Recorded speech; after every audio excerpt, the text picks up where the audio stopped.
Hi, I'm Jennifer Bolandi, and I'm a professor in the School of the Arts and Architecture and New Genres. And this is a School of the Arts and Architecture Department of Art Visiting Artist Lecture. So I'd like to thank the Hammer Museum for hosting this event. And also to thank the generous support of the William D. Feldman Family Endowed Art Lecture Fund. Tonight we're going to be hearing about the work of Vishal Jugdeo, who is an interdisciplinary artist working between Los Angeles and New York, who has recently joined the faculty of the art department at UCLA. Vishal uses video installation, performance, and sculpture to construct experimental approaches to narrative. His solo exhibitions include the ICA in Philadelphia, LAXART in Los Angeles, Western Front in Vancouver, and the 18th Street Art Center in Santa Monica. Jugdeo's commissioned works have been presented at MOCA Los Angeles, Performa in New York, and the Hammer's inaugural Made in LA Biennial, and the California Biennial at the Orange County Museum of Art. He is a Guggenheim Fellow, and he is currently working on a solo exhibition which will be presented this May at a gallery run by Alphaeus Taylor and Elliot Huntley in downtown LA. So please join me in welcoming Vishal Jugdeo. Thank you. Thanks, Jennifer. Thanks, everyone, for coming. So I'm going to be showing quite a range of work, and I actually weirdly pulled some things that I rarely show, like older works, just because I've been kind of considering what I'm doing. I'm kind of deep in production on a new thing, and there were certain threads that just sort of started to emerge as I was putting things together. So, and I'm also, which is something I never ever do, is I'm showing some outtakes. I just found things on hard drives that I thought were kind of interesting. Some feature people that you might know, or some of us might know. So I'm just going to start. This is an outtake from a new film that I'm working on. It was something that I was just sort of playing around with, and then I decided that it was a good way to start the talk. When was the first camera you bought? In my life? Yeah. Right when I decided to be an artist. This is not a fancy camera. Did you take photographs as a child? No. No. You just began with a camera? Why did you want With a a video camera? Yeah. Because I'd started recording friends. Ah. I mean, I was influenced by reality TV, and I assumed that that was going to be where the image went, to some combination of real and constructed. The very first video I ever made was I recorded my best friend at the time, Jen Young. She was to tell 3 stories, and one of them was made up. Wow. Yeah. Artiste. So now I'll actually play a little bit from that very, very early video, which was just called Jen, and it was the name of my friend. It was from 2002. I always thought that we were so close, and maybe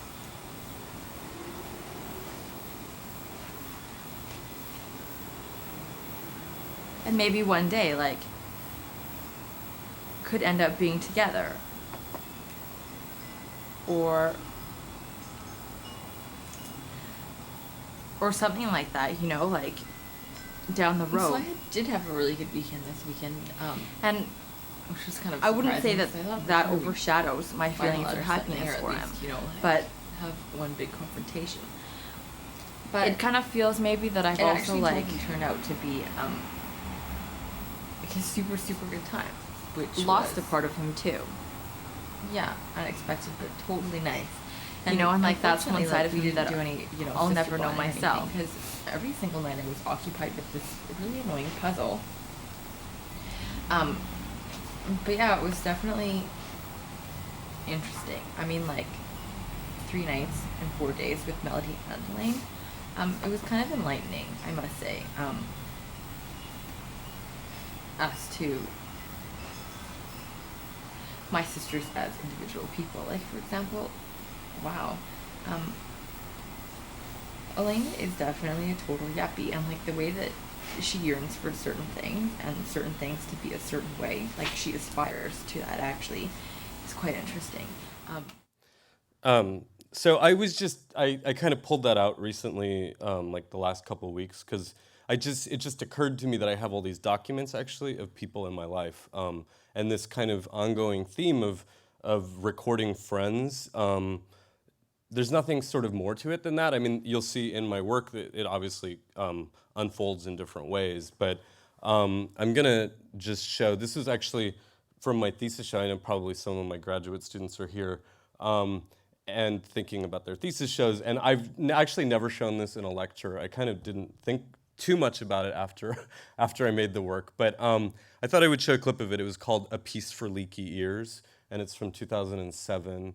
And it features a young Aram Moshayetti, who's some of you might know. He works here at the Hammer. So I'm just going to play a clip from that.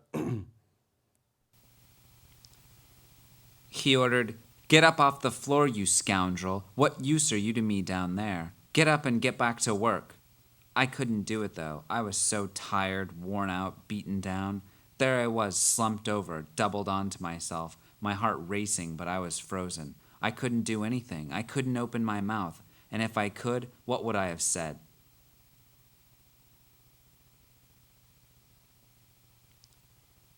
He ordered, "Get up off the floor, you scoundrel. What use are you to me down there? Get up and get back to work."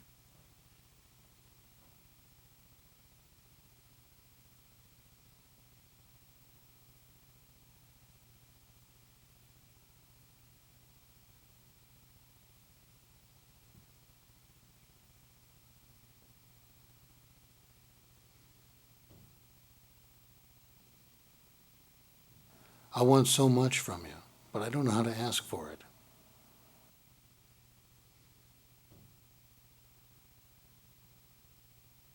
These are laws of nature, I suppose, this relation. There's a logic to it. It exists somewhere as a charter, inscribed invisibly onto every tool, every table, each bench that anyone ever sat on. It rubs off, I suppose, onto ourselves, understood maybe after we're gone. I hope so. Perhaps that has something to do with why ghosts come back to tell us secrets about ourselves. Some clarity must come with distance.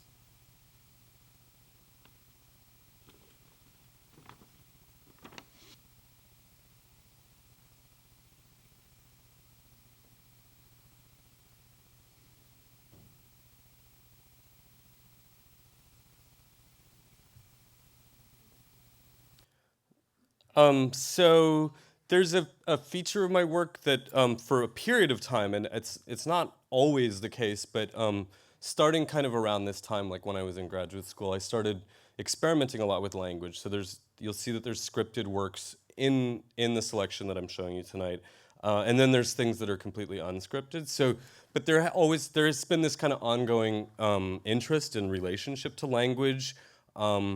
And into thinking about how languages pass between people in sort of intersubjective relations, almost like an object or something. And you'll see that quality comes out in some of the next sort of phase of works that I'm going to show. But before that, I found this other outtake, actually, that was kind of charming, and I thought I would play it. It was from a piece that I made as well when I was in graduate school. And then we'll get to, like, real work.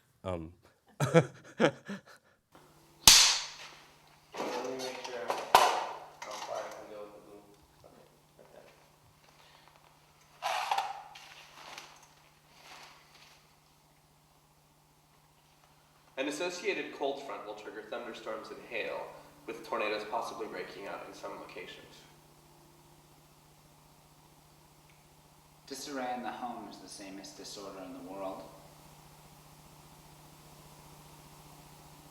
Just look out the window. It's not a window, it's a picture. Well, what's the fucking difference? Okay, maybe you don't need to be so bored. It should be like halfway, like we were overacting yesterday, kind of. but it's like, it's in between, like, you know, that and like boredom. Okay. It's like you can, you know, like, yeah, Okay. yeah. I don't know what to do with my hands. I'm sorry. I have this problem in real life too. It's okay. Like I actually always think it looks really nice when it's because you're watching yourself. No, it's not. I swear to God, I cannot sit still. I know. No one knows what to do with their hands. That's why I sit. Okay. An associated cold front will trigger thunderstorms and hail, with tornadoes possibly breaking up in some locations.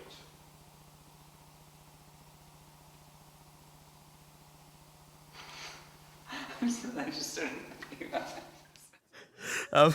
Okay, so I'm going to fast forward now, and I'm going to show a piece from 2008 that was called Surplus Room, and it was shown at LAXART, and it was my first solo exhibition after graduating from the graduate degree from my MFA.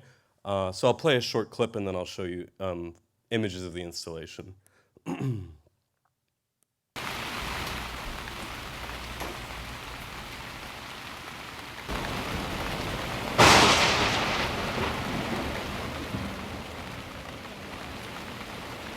Halliday. Halliday. A cold front is bringing thunderstorms and hail. Tornadoes may be breaking out in some areas. Where are you looking? That's just a closet.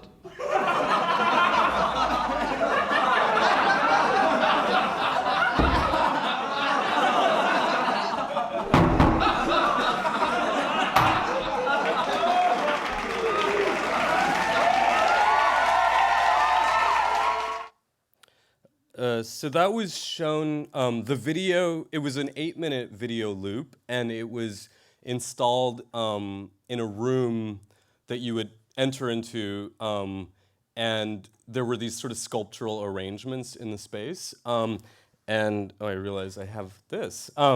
There's a speaker here and a speaker kind of over here on top of like a bag of clay.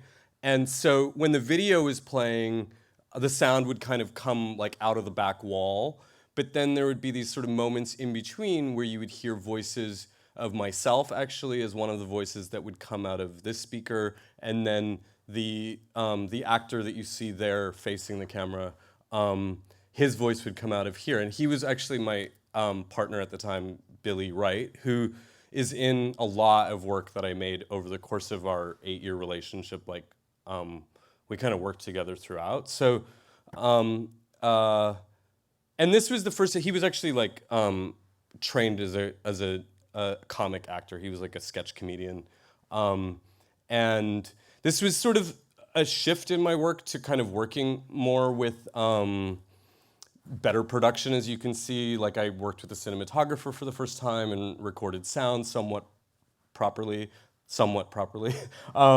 And I think at this point, what I was starting to realize as a kind of an interest was thinking about various tropes of television. So thinking about sitcoms and soap operas. And you'll see the next few works kind of really explore that, that interest. So there's a couple other images. That actually just shows you what I showed you with the laser, so you see the speaker. And these are just some other clips. So there would be these vignettes, and they were each, like a minute or a minute and a half long. And they might be wildly different and disconnected from the other. So that was kind of a feature of some of these works, was that they would sort of shift emotion or tone really rapidly. And again, they were sort of still about questions to do with language, questions to do with power and control, and these sort of like power almost as like a subtle transmission that was sort of like underscoring human interaction in a way. But again, I was also interested again in working with people from my life, like so Billy, and then that's actually Billy's like high school friend Joe, and I was always interested in exploring these kind of like relationships of intimacy, or at least just sort of having them present in my work, and letting the energies from some of those relationships just kind of enter into the work, and you'll see that as the work kind of progresses. So at one point, you know, the living room kind of turns into like a talk show set, and they kind of perform these roles. So I'm going to play another clip of so that piece was called Surplus Room from 2008, and this next work is called Violent Broadcast from 2010. A vase here, a lamp there, a coffee mug, some flowers. I picked those. I completely understand what you mean. I mean, I feel like I'm trapped in a model of the world when I want to be out there touching it, you know? So I can really understand it. You don't think you can understand something without touching it? Well, let me give you an example. I was digging a very deep hole at the bottom of this hill, just past the edge of the social world. And it had been raining for, I don't know, many years. And the water had brought all this debris down to where I was. I mean, it was a wasteland, a completely abject mess. Used condoms, depression, bags of shit, inequality, rusted nails, rotting meat. And I had schlepped all this stuff down there. Schlepped? Yes, schlepped. I had carried all this stuff down Yeah, let me interrupt. I have no idea where this is going. I'm enjoying listening to your words, the cadence, the texture, but I'm on a couple of hours sleep. I can barely keep my eyes open. Can we take a short break?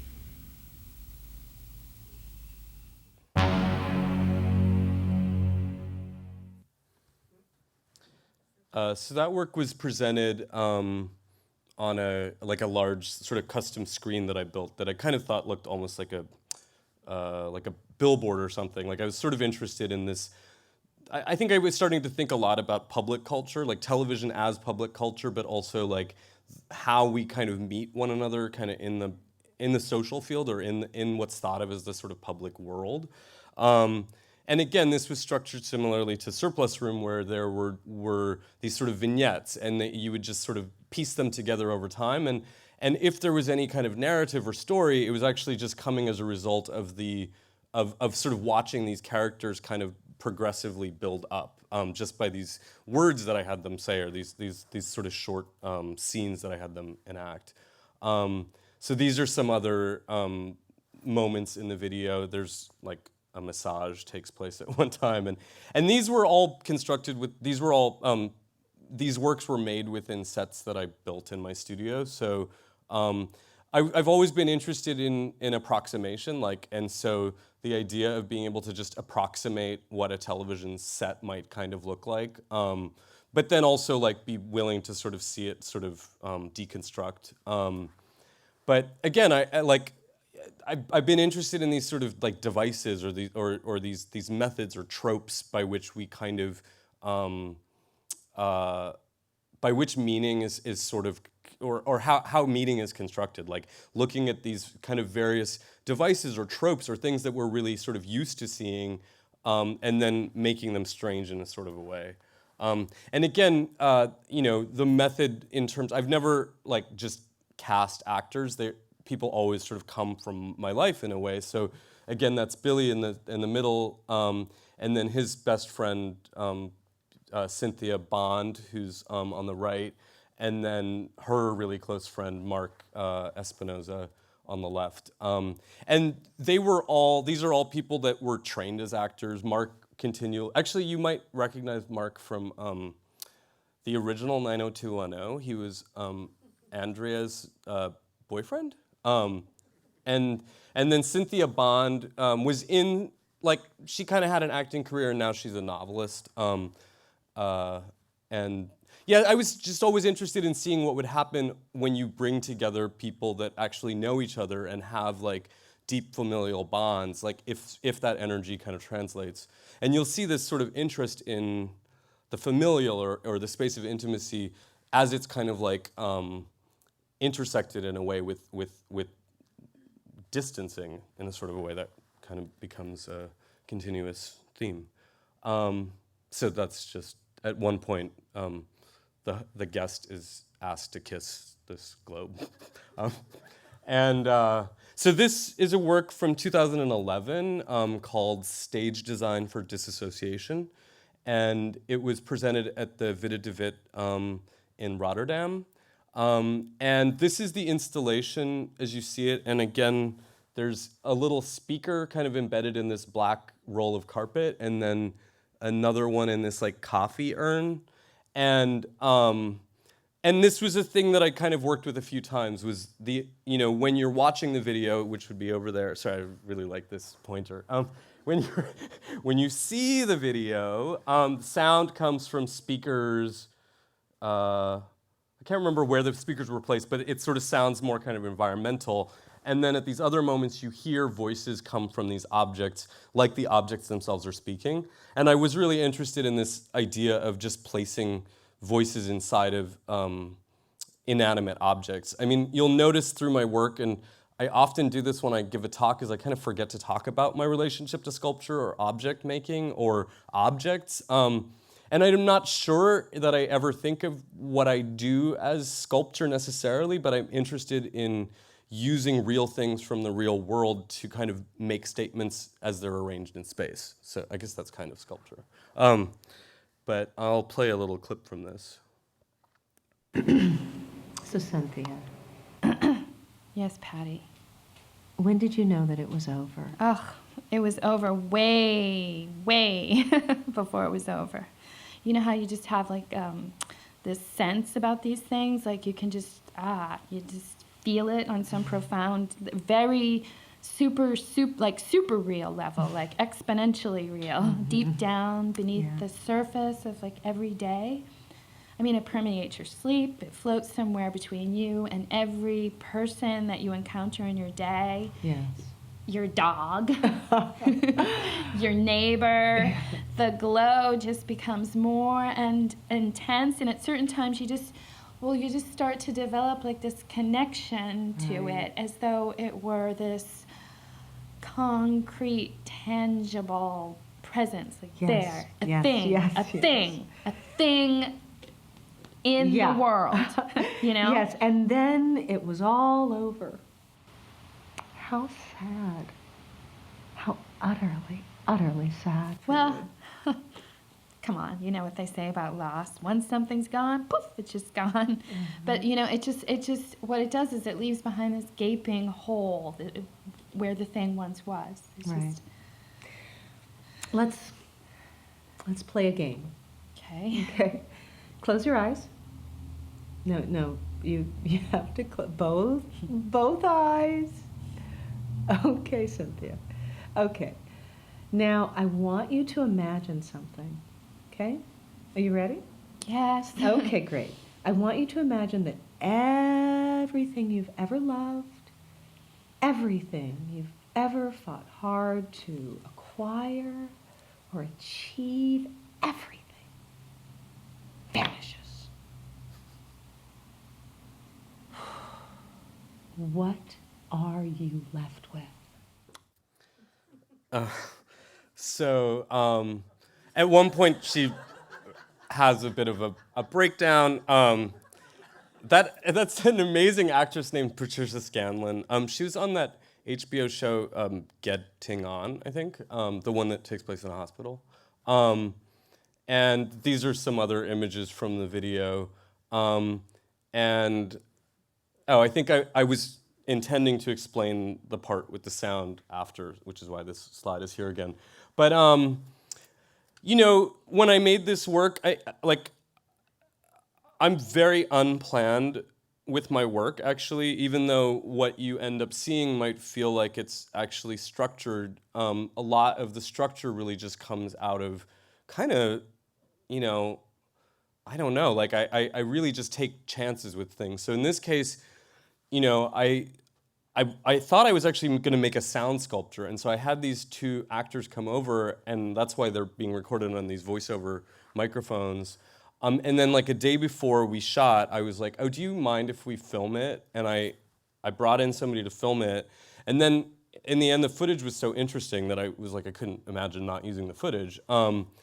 And as with the last few works that have scripted or that have language, and this became a method that was very unsustainable, but maybe I'll go back to it. The scripts are literally written sometimes like the actors are actually waiting, and I'm like, okay, look, just give me 10 minutes, and I'll just go. So I was really interested, and I don't know if I was interested in it or if it was the only new way that I knew how to work when I was making these pieces, but there was something about that letting the language just come out because it was out of necessity. And a lot of the times it wouldn't even be that I actually had an idea for something. I just sort of usually there's just a lot of anxiety leading up to when I need to do a thing, and then I just kind of am like, oh, I got to do it, and I just so. And I say that not because I think that there's some heroicism in that, but just also for me, there's something about harnessing that kind of energy of the spontaneous, and that's in a lot of my work. So even though certain things become structured, or in editing or in how I kind of work things out over time, a structure kind of arises, often it really is just coming out of the darkness for me, and that's kind of an important way of working for me. At least I've found it to be productive, but it can also be, the reason that I say that I'm not sure how sustainable that is that it's it's quite anxiety producing, because you feel right up until the last minute like there might not be anything there. So that's from 2011. Later that year, actually it was 2011. I think over the summer, Made in LA was happening the following year, the first round of that here at the Hammer. And the curators had reached out to me and asked me if I was interested in proposing something. And I said that I wanted to make a work that was shot in India. And so I'm a Canadian. I moved here in 2004 to Los Angeles to go to UCLA actually and do an MFA. But I'm not sure if everyone that's not an American and not born American would say this, but there's a part of it where no matter how long you've lived here, you're kind of always sort of observing American culture in a certain way. I think from a little bit of remove, at least I am. And so the works that I was making previously, especially those works that were sort of rooted in television as a kind of a mode, were also investigations of public American culture. They were very much using these sort of vernacular of American everyday culture in a way. And so in 2011, I had decided that I wanted to start exploring working in other parts of the world and seeing what translated in terms of my interests and the language that I was using and the tropes that I was using, what would actually translate into working elsewhere. So this is a very lovely image of Bombay. It's kind of a fancy neighborhood in Bombay. And I went there on a research trip, as I often do when I start a project without really anything in mind. And I ended up finding this kind of broken down mansion that was available for use. And I was really Bombay is a really difficult city to work in. Part of what drew me to Bombay was the idea that it was another sort of image center in the world. And so with quite a large film and television industry, and also quite an interesting theater scene.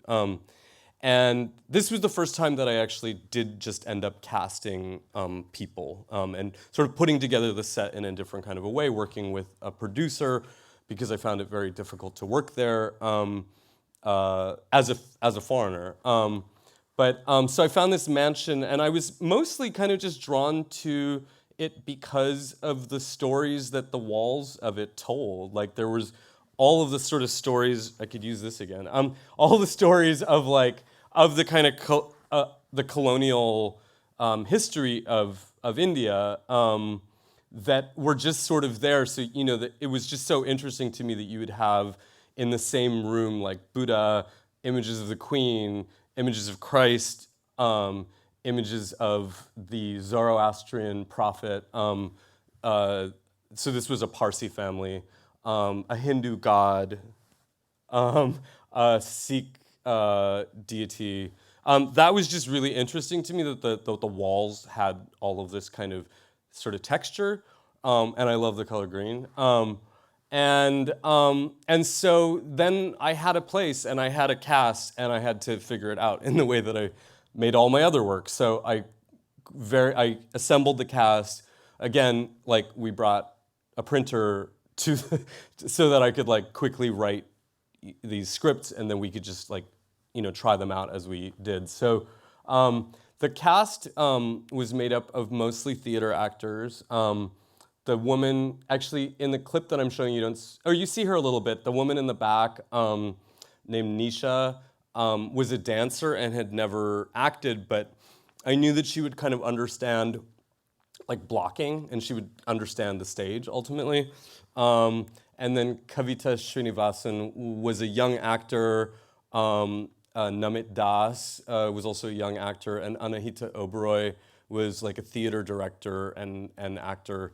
And it took me weeks to actually assemble a cast, because again, I didn't really know what I was doing, so it was hard to sell people on this idea that they were just going to arrive and there would be a thing. So, and then this was also like one of the larger scale productions, not because I chose it, but just because it's a city that is so kind of accustomed to working in large scale. It was really difficult to find anyone that kind of wanted to just do things on the fly in a way. So then we just sort of built out this like kind of larger crew and constructed this work. So I'm going to show some fragments from it.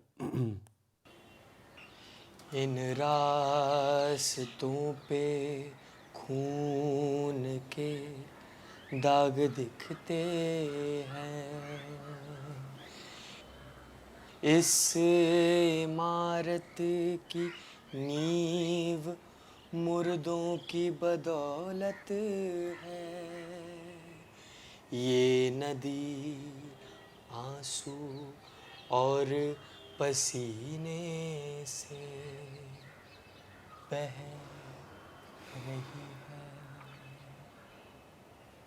You're not so different, you know. What do you mean? I mean, I would like to think of us as magicians. We do this and we make a picture of the world. It's not completely made up either, it's sort of halfway in between. You follow? I don't know. I think we're probably a lot less alike than you think. So I will just say over this that there were two types of scenes. There were scripted scenes and then improvised scenes, and this is an example of totally improvised. I think you should call the police. Oh my God. The police do in this, Or at least the ambulance. You're serious about this? He looks... You're actually serious about this? I am very serious about it. He's not moving. He won't. Do you think he's hungry? Should I beat him? No. He's not supposed to. He's not supposed to move. What are you talking about? This is a human being. It's not some abominable snowman He's here. standing like a structure, you know? It's very strange. Hello? So what? Let him be. Hello? Maybe he's hungry. I don't know.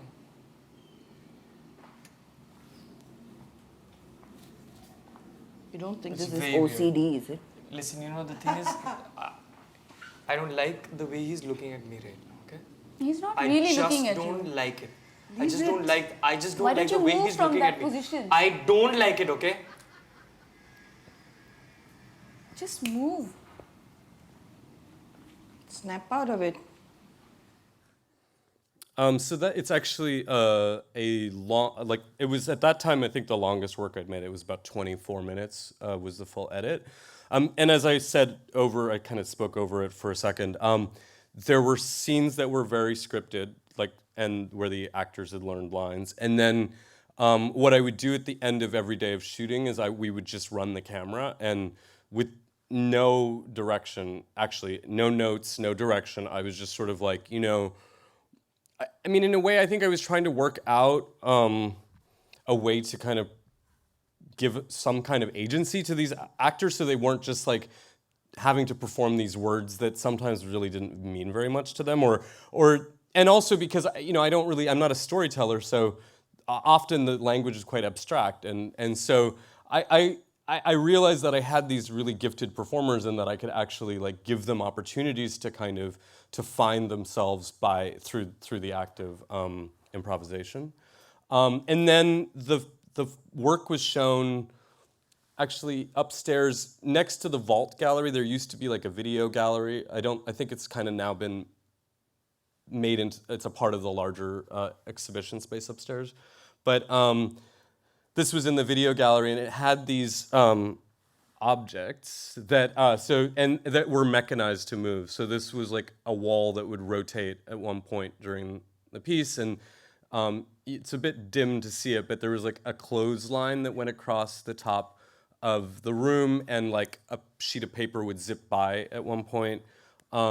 This was like a track that we made to look a little bit like a dolly track for a camera, and in a way the pane of glass on it was meant to be like an abstraction of a camera. I mean, I'm often kind of talking about this idea of a window or a picture being kind of interchangeable. And then there was this sort of lantern that would like rotate, and it had like a globe, a sort of abstracted globe on the inside.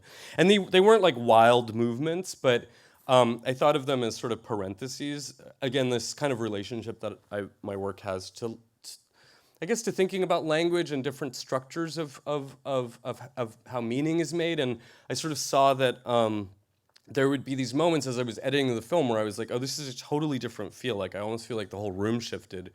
So then, in a way, I kind of established this set of almost metaphoric ideas that I was sort of ascribing to the objects, and they would kind of guide the unfolding of the work. So when it felt like a large, like affective change in the emotional quality of the work, then this would rotate. When it felt like there was something slightly more subtle and almost like invisible in a shift, then this like camera dolly like window would sort of move. And so forth. There was times when there was a script or a sheet of paper that was kind of like angrily torn, and then you would see this sheet of paper kind of zoom across the room.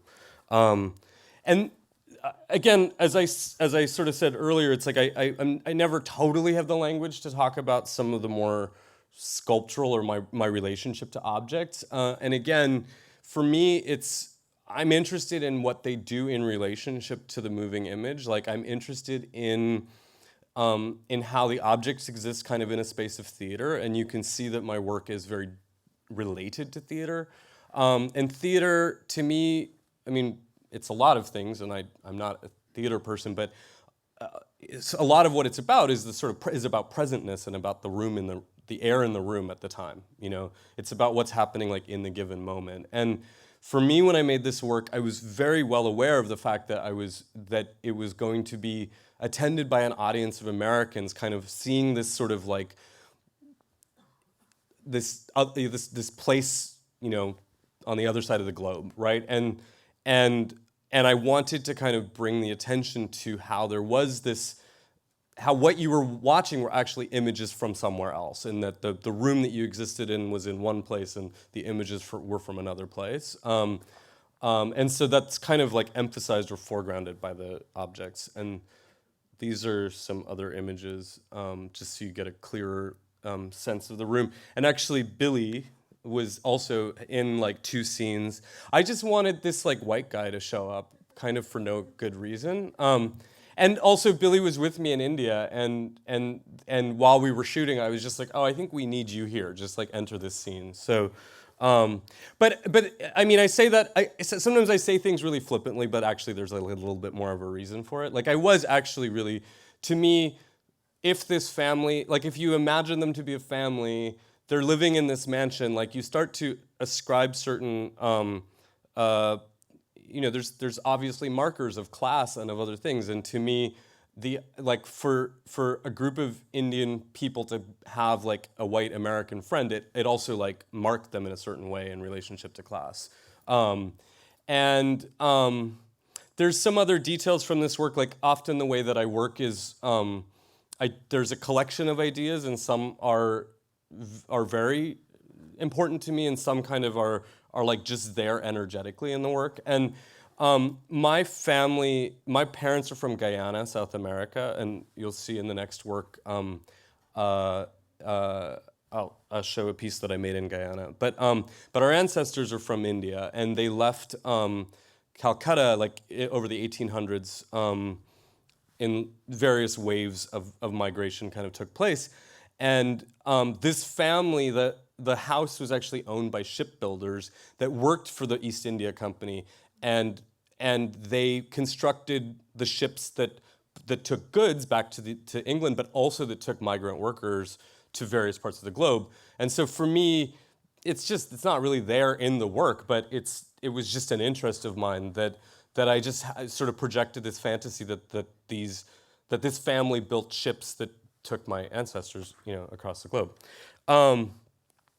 So I put this image in just in thinking about staging, actually, which was kind of had been a part of my work for a very long time. So this was work that I made as an undergraduate student. It was called The Red Set, and just the previous work that was filmed in Bombay was called Goods Carrier. So this work is called The Red Set. I think it was from 2001. And I just kind of threw it in here so you could kind of see a bit of a context of some of these interests of mine that kind of just continually show up. Like the idea of just a camera as a thing that's sometimes in a scene or in a space.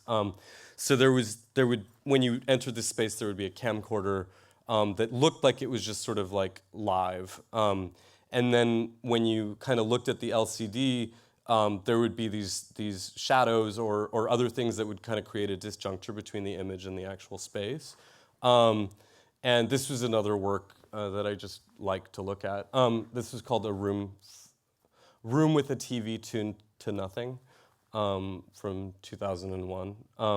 So yeah, I sometimes like to just, when I'm presenting work to students, it's nice to show student work. Because I do feel like,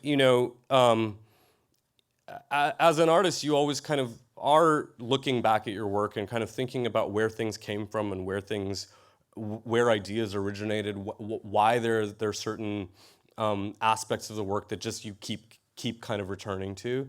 And it's, yeah, I mean, every artist I think does that. But so regarding staging, this was a piece that I made for Performa in 2013, and the piece was called A Shaky Picture Has No Weight. And it's a little difficult to tell from the photo documentation, but it was at Abrams Art Center in New York City, and they gave me this 300 seat theater to use, and I decided to put everything up on the stage and have the audience come onto the stage to see the work. So it was kind of like an installation that also had video projection, and then there was a live performance. And this is just kind of trying to give an image of what the set sort of looked like. There was a large projection screen that had imagery, which I'll show you little parts of.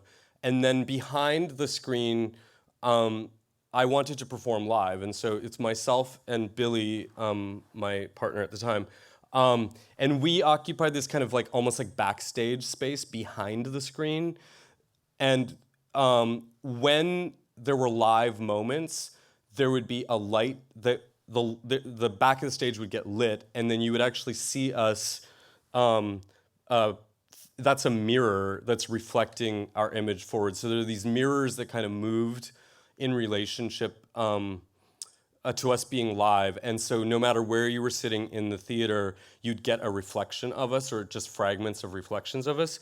And part of the reason that I did that was I wanted to equalize, you can see that we appear in the video as well, but I wanted to find some equivalence between the live bodies and projected images. And if you've ever kind of done this, the minute you have either a live body or an image, like one gets emphasized or something, or one is sort of privileged. So the idea of like turning the liveness into just reflections was an idea where it was sort of equalized things like they were images. So these are just some, there were also these stage objects that would kind of move, and like there were stage hands that would move things around. And I'll just play a little fragment of that work. Talk to me about these. I've been waiting all my life to hear about them. You really don't share much. I know I don't, but I am now. So these are these guys like waking up in the thick of the jungle. They're still basically intoxicated from last night's liquor. Everybody there is continually trying to rid themselves from having been possessed, even though most of them are kind of wealthy landowners. I've been waiting all my life to know more. And you can be so guarded. I know I can, and you're being very patient. I mean, I wish I could show you a clearer image. We get closer and closer, but we don't actually find a middle. Well, your words trace infinite circles around the core, like a cocoon. It's a closed vessel, thick and impenetrable. You know, I've always been more interested in the edges than I am in the center. Why don't we just break it down and just be real for a minute? So now this is live, but You it's keep very poorly circling documented. around the jungle like it's a point of clarity. So the jungle is the climax. Yeah, we could say the jungle is the climax, and the boys in the field. Oh, boys in the field. Climax, please. No, you haven't even seen the images. They're really not that scintillating. Oh. So I just wanted to give, it's really hard to represent that work through documentation, but you just kind of get a sense of like the flow between the projected image and the live. And you can see the mirrors, it's really hard to tell what's actually going on there, but like one of the mirrors is kind of rotating and another one is sliding on a track. And we designed it in a way where anywhere you're sitting in the audience, you would get fragments. You could see the liveness.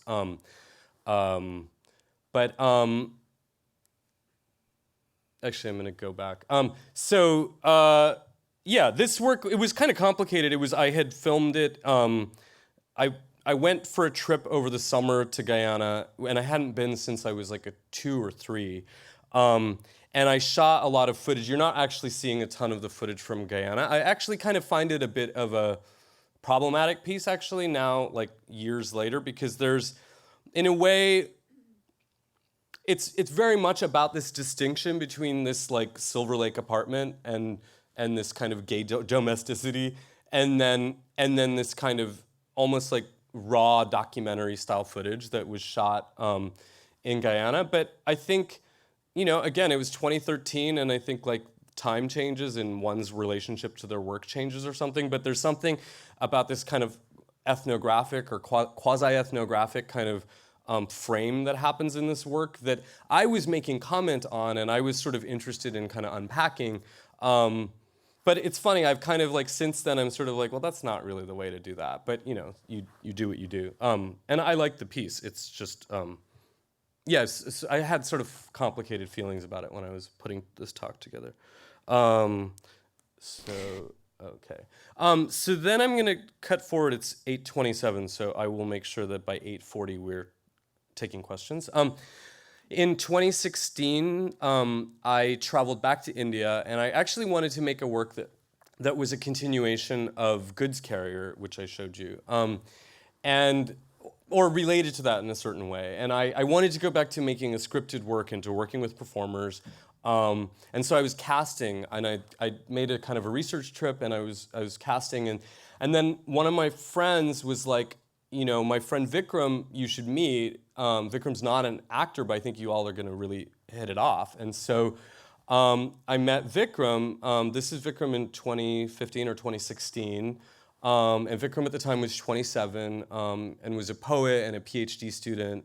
And we just really quickly became friends. And I wanted to work together in some way. And so we started to converse about how that might happen. And I just said, well, let's just start shooting and then sort of see where it goes. And Vikram had not really performed very much for camera, or didn't have much of a kind of a public persona at that time in a sort of a way. So I'll show a little fragment of a film that we made together Vikram goes by the name the Queerum, and that's the title of this film. It's beautiful. You're gonna like this document in like 20 years. You'll be like, all right. Who's living for 20? You. Who's living for 20 years? How many years do you want to live for? 3 more. 30. Three more and then be 30, done. that's it. Yeah. Wrap it up. Start the new 30s club. Well, you better get working on your dissertation. That'll be done soon. And if not, I don't really care. Really? Yeah. You don't have any sense of wanting to. You don't have any sense of like wanting to leave anything to history. Oh God, no. Really? Yeah, no. I hate the whole idea of leaving seeds of yourself behind. It's so masculine. Huh. So you think that like a kind of an ephemerality or something is like that you aspire to that in a sense, Yeah. like the most ephemeral. As much as I could be. I'm sure I mean, I've left footprints on the ecology. I've done all of those things. So I have left some sort of spectral presence, of course.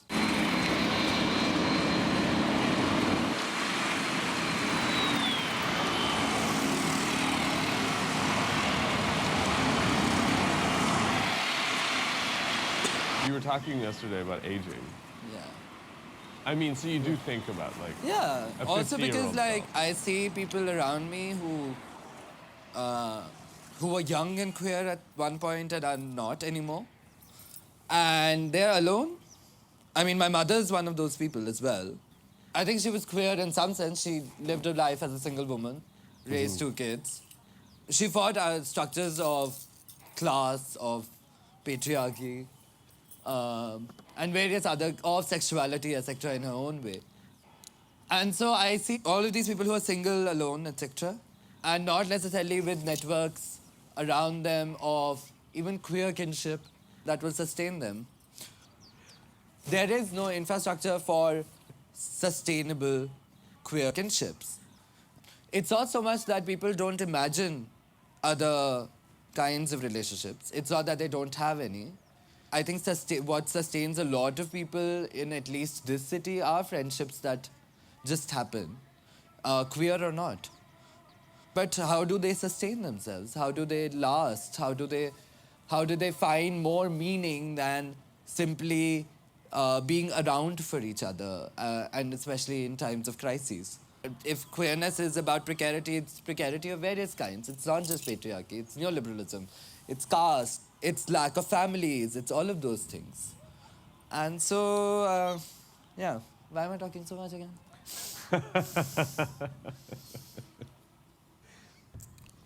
Yeah.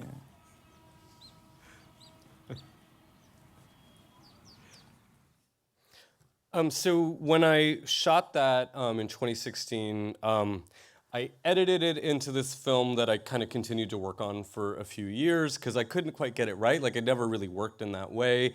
And I'd also never really like sort of made someone into a subject in that way in my work. And I felt like, even though you hear my presence in the work, there felt like there was something in that relationship that, or the work itself wasn't matching the nature of our relationship, which over time we had just become so close. Like we really kind of exist as like family in a sort of a way.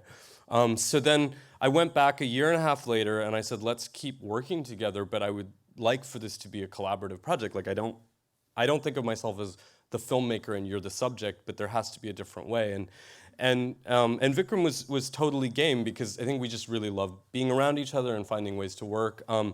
And so we experimented in various ways. Vikram writes a lot of poetry, so we kind of made some, like I kind of directed almost like these quasi-narrative fictional pieces that were based off of Vikram's writing. And that didn't totally feel exactly right. But we just sort of started to amass a bunch of footage, so I'll play little bits of other stuff. This is from this next piece that I'm going to show you, which is called Camera Date Episode. I ran from my body into my mind. Yeah. I realized that much later. How do you feel about that now? Learning to inhabit both of them together, but deep work, and the mind is a very powerful organ. You don't think your body will overrun the show? It runs some show, it throws tantrums. It And that feels physical? It aches and it collapses, and there are days when I can't get off the bed, and that's its reminder. The absence of depth is not nothingness. Nothingness is a large and varied experience.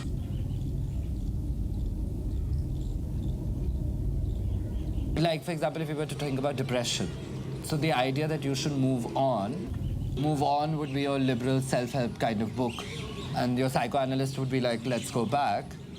I think both forget that we can move to the side, we can move horizontally. It doesn't make the depression go away, but it lets you inhabit it in different kinds of ways, and sometimes that's all there might be to living and to surviving a day.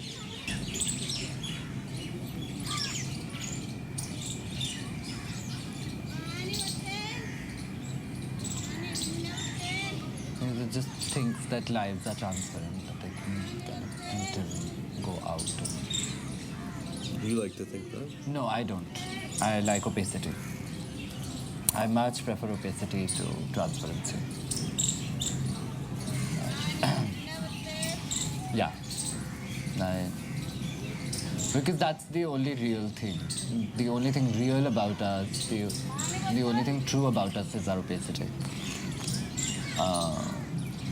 And what we render as candid, as conversation, are ways around it. So when I come across opacity, then I'm like, yes, there's a real person there. A scene is always determined by more than one is. You can't see the ghosts of a scene. So I like opacity.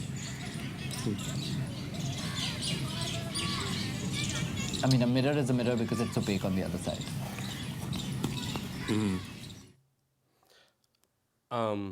So this, I just have a couple more short things to show, but this, a year ago, I traveled back and we just continued to shoot. And a part of the way that we've shot is a little bit like reality TV, truly, like where there's often just a camera running and we're just trying out various things and we're just sort of moving around together, which has been really lovely. And it's also a way of like bringing in other members of Vikram's community in Delhi.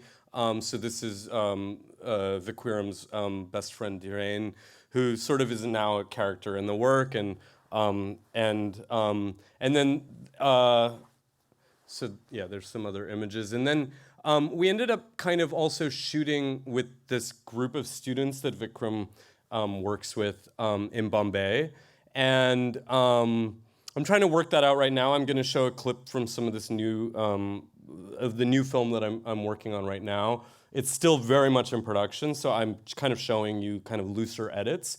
But part of what I think I'm also watching and investigating is, we started working in 2016. I think the Modi government just kind of came into power, which is a sort of proto-fascist, like kind of far-right, like Hindu nationalist government came in, I think in 2015, if I'm not mistaken, and then just gained a second term. And just like in the United States with Trump, like there's like a rising amount of violence. Especially for queer people, are very vulnerable at this moment. And so we recorded this one thing, and you're going to see a bit of it, which was just this queer like student fashion show at a university that Vikram was invited to be a judge on. And it's not so clear in the film. Maybe I'll play it, and then we'll talk a little bit about what happened. And you want to film me walking in? Yeah. This is a bit of an outtake, actually, Walk and then down I'll the play street. the actual thing. It's such a lovely street. Just walk down the damn street. Well, that's nothing. Hey, baby. Hello. Do you like being in Bombay? I love Bombay. Do you feel free? Free? I'm going to blame this question on the air compression in your flight. Do you feel free? A little. I mean, I feel like I got on the airplane and then... Okay, what should we do for our film? I'm talking to you like a person, not like a character. Like I'm talking to you right now. What do you think the show will feel like? It'll be like, what kind of a room will be in? It won't be a room. It'll be an open, like it'll be a stage. A hall. Like a hall, or it'll be an open stage. Okay. So it'll be like a large space. Okay. It'll feel very studenty. Okay. So you think we should? It's something that we would just shoot and use like a little fragment from. Yeah. Okay. Exactly. Okay. Exactly. So you don't have to worry about shooting a lot. Okay. I'm not that worried about it. So I'll just play one more clip, and then. And as I said, that one is a bit of an outtake. I don't think I'm going to use that, and you'll see there's a little bit of a repetition in this next clip.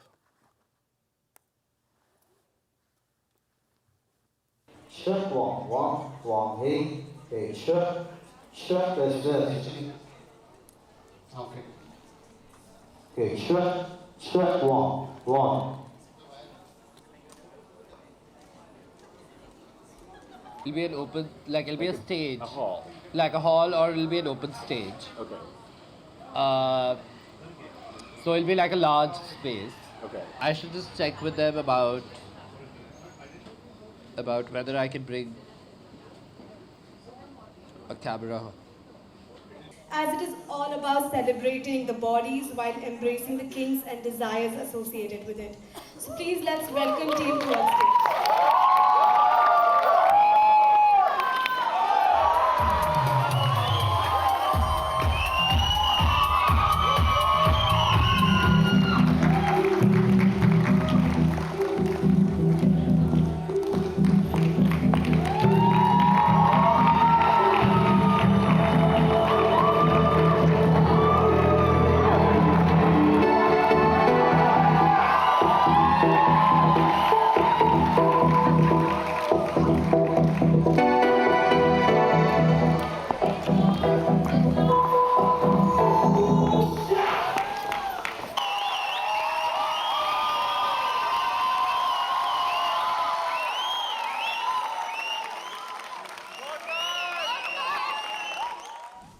And open up one outfit from their collection and explain what has gone into it, so that we get a sense of how the concept translates into material. Our idea was to mask our face so that it is all about celebrating our body. Just like every other rock star all over the world, they go through a lot, and just their bare face is a mask itself.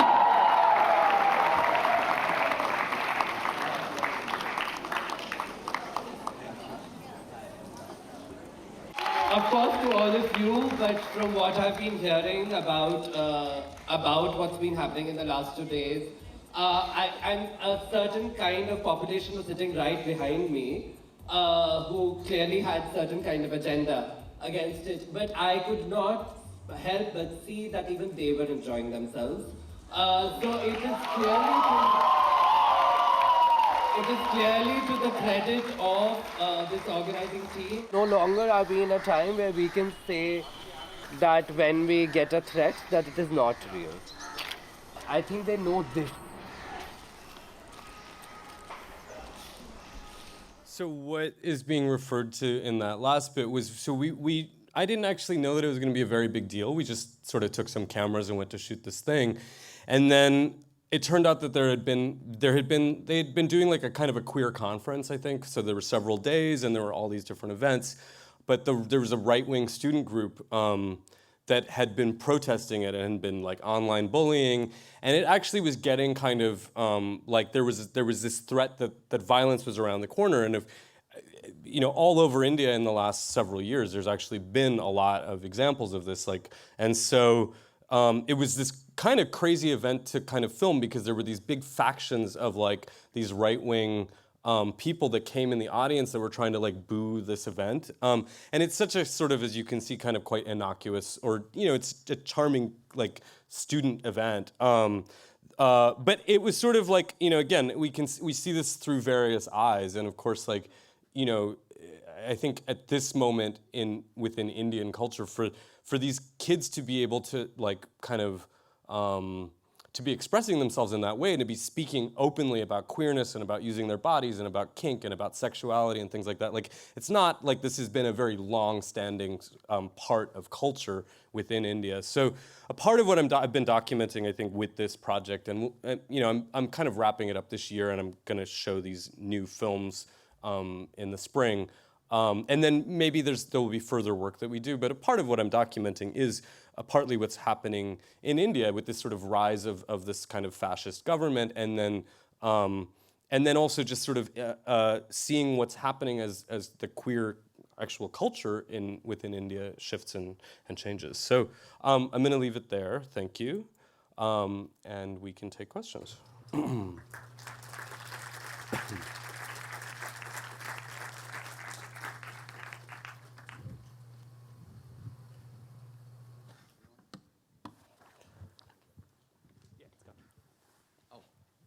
Great, thank you.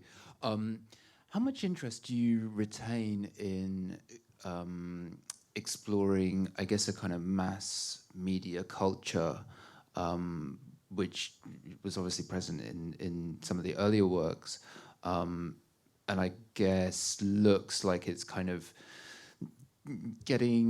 disappearing in the later works, particularly as you start to look at more kind of fragmented communities and more fragmented kind of mass cultures, like, you know, the political atmosphere, and even, you know, the queer culture, which is has this kind of tension between the individual and the collective, and I just wonder where mass media culture kind of fits into that for you, or whether it's something that you're kind of putting aside. I mean, I think in a lot of ways, mass media culture is also transformed quite a bit. Like, I think like internet culture kind of like is a kind of mass media culture, and I think that we see.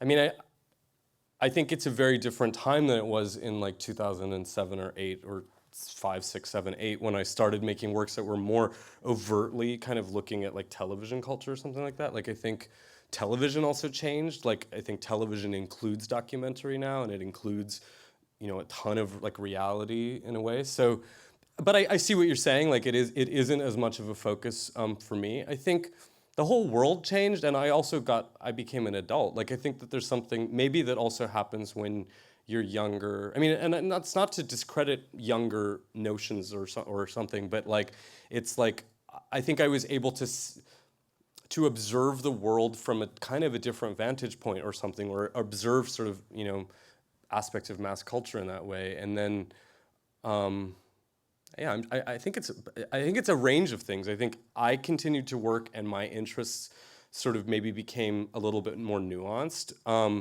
And then the world really changed, and I can't like almost emphasize that enough. Like, I know that the world always changes, but I feel like what we've experienced in the last like 5-10 years is kind of feels like a real quite rapid transformation, and that has affected even the quality of mass culture, I think. Does that answer that? Yeah. Hi. I have a question on Rick. Hey. Hey. I was just next to the microphone, so I thought I'd just grab it on its way out. I was thinking about, or had a question for you on Vikram's, when Vikram was talking about opacity and transparency, and where opacity for them was like a safer space.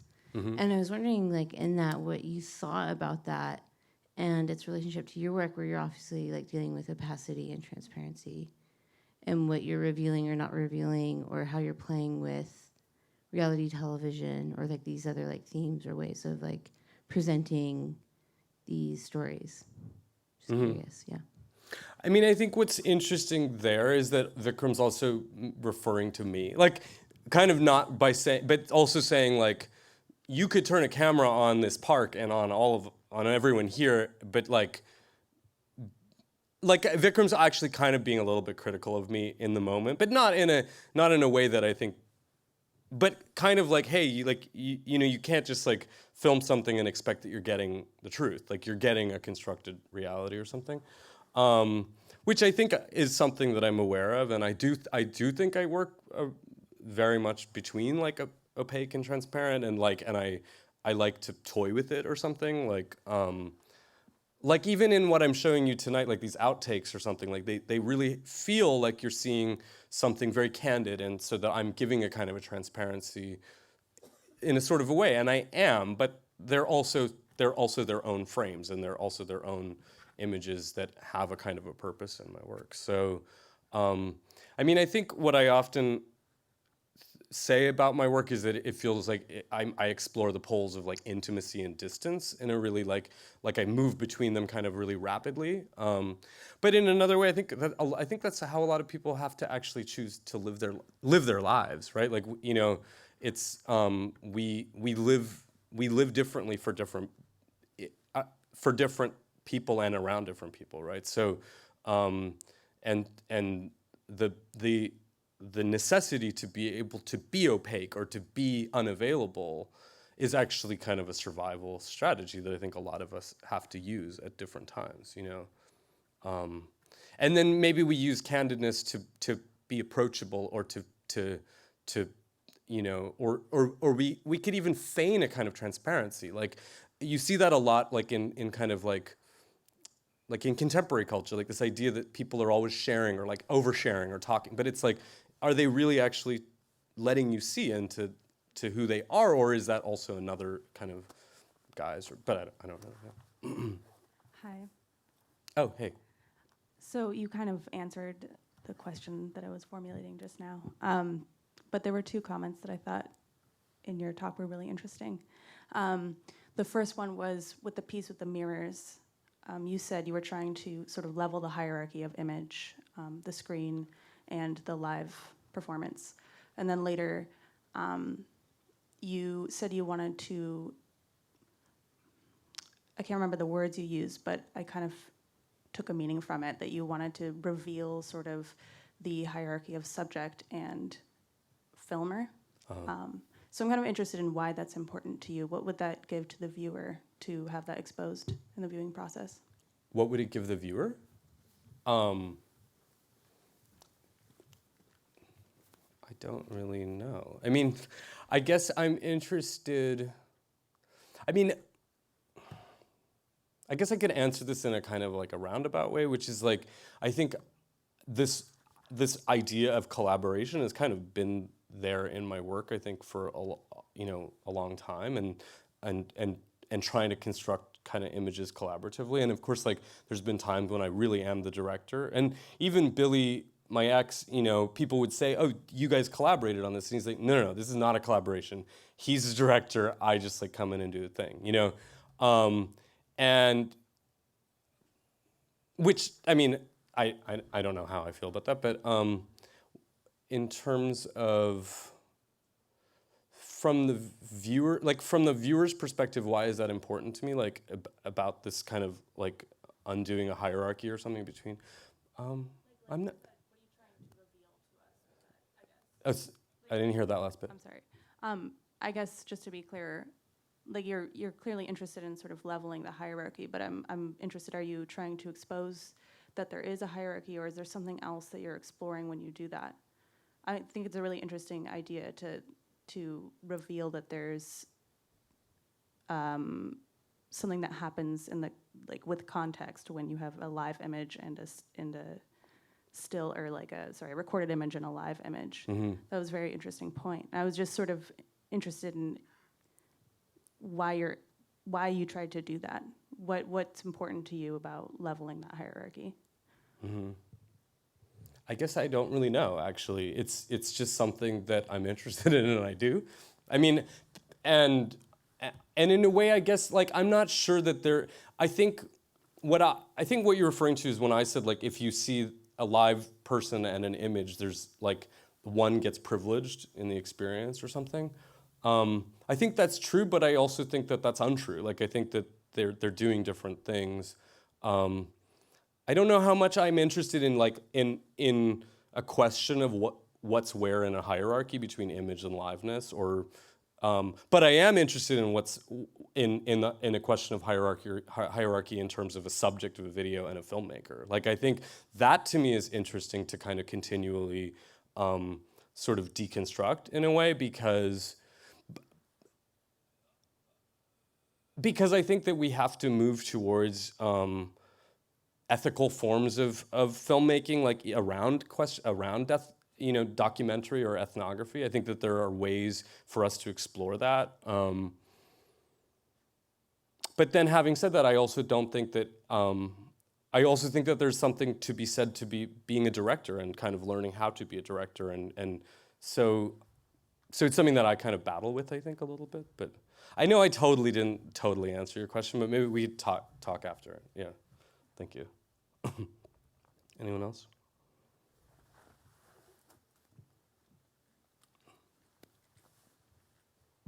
Hey Vish, great to hear your talk. I've probably known you the longest. We went to college together. That's true. So I've known you as you've gone on this contemporary art journey. Why are you working in contemporary art instead of TV? And who are some of the influences that you bring from contemporary art? That's a good question. And I mean, I think in a lot of ways, I mean, I sometimes feel like if I could escape contemporary art and work in TV, I might be happier, but then I also know that I might not be happier. Why? But, this year I've actually kind of renewed a love of art, just because because now I teach and I kind of have to. But no, that, look, all along, I mean, it's interesting that you asked that, because you know me very well, and I think that, I didn't really say this in the talk, but there's been big chunks of and particularly recently, of my time as an artist where I've really questioned, like, what are we doing here? And couldn't this be better served? Like, couldn't I do more by working in mass media, which kind of connects to that earlier question. I can't work in mass media. Like, I can't turn in a script ahead of time. So, and I really tried. I took screenwriting courses over the last several years. I really explored this idea. I said, like, I could start making commercial music videos, and like, I explored all of these ideas, and then the truth is that there's not really a space to kind of hold the way that I work within something in mass media. And I think part of what I love about art, and I will always love about art, is that it's experimental, and that it's actually a part of art that I always come back to, which some might consider kind of negative, is that art always kind of disappoints. It's like, it's very human. It's just, you see it's making in a way. You see how it's made in a sort of a way. That's a quality of a lot of art, and I love that, and I love that you can kind of truly not have to entertain, or not truly have to tell a story, or not truly have to do these things that I think, and of course, mass media is getting really interesting. We see amazing examples in film and television of like very experimental kind of approaches, but there's still the need to harness a larger audience. And I think it's interesting. I mean, it's interesting and also sometimes quite frustrating how kind of specialized an audience the contemporary art audience is. But I think I've also been really reinvigorated or reinterested in contemporary art because the field got way more interesting. It's kind of broadened, it's opened up, it is like a lot more diverse than it once was, and it's a lot of, all kinds of different voices are entering into the field, which I think is quite interesting, and that's why I also still love to teach art. I think it's like really cool to see how the quality of the classroom has totally shifted since I started teaching art in 2011. Like that you sometimes really don't find the usual suspects in an art classroom, and we experience that a lot. And that's and so that to me is actually really exciting. And I think, I mean, in a way, other fields like Hollywood is really trying to diversify. Every field is really in this moment of trying to kind of really look at like where are the inherent biases in the field, and like and how do we account for those things and open them up. With regards to artists, did you ask me which contemporary artists I'm interested in? I don't really know. I mean, I'm interested in various things. I mean,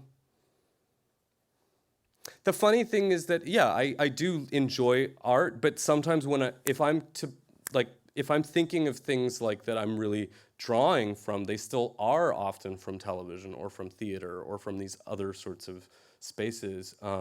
I like art, but in terms of my own work, I don't know how much I'm necessarily even in conversation with other things, even though you all might notice things that the work is in conversation with that are going on in contemporary art, but I don't think I'm actively pursuing those relationships.